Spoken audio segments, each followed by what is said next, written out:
Pagbasa mula sa aklat ng Henesis.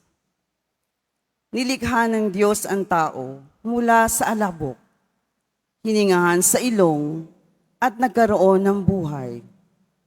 Naglagay ang Panginoon ng isang halamanan sa Eden, sa dakong silangan at doon dinala ang taong kanyang nilalang.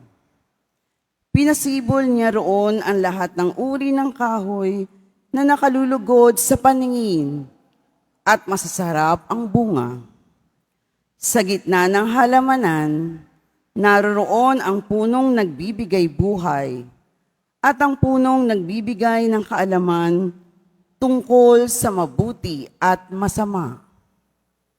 Ang ahas ang pinakatuso sa lahat ng hayop na nilikha ng Panginoon. Minsan tinanong nito ang babae, "Totoo bang sinabi ng Diyos na huwag kang kakain na anumang bungang kahoy sa halamanan?" Tumugon ang babae, "Hindi naman. Ipinakakain sa amin anumang bunga sa halamanan, huwag lamang ang bunga ng puno na nasa gitna niyon.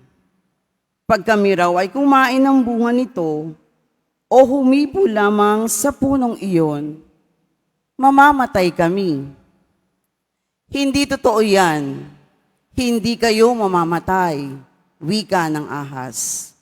Gayon ang sabi ng Diyos, sapagkat alam niya kung kakain kayo ng bungang niyon, magkakaroon kayo ng pagkaunawa. Kayo'y magiging parang Diyos, malalaman ninyo ang mabuti at masama.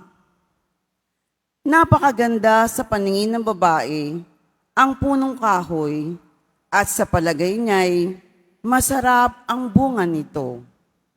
Nabuo sa isipan niya na mabuti ang maging marunong, kaya't pumitas siya ng bunga at kumain. Kumain rin siya para sa kanyang asawa at kumain din ito. Nagkaroon nga sila ng pagkaunawa matapos kumain.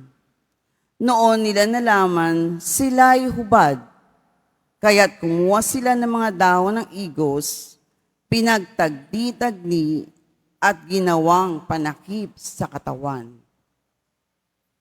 Ang salita ng Diyos. Salamat sa Diyos.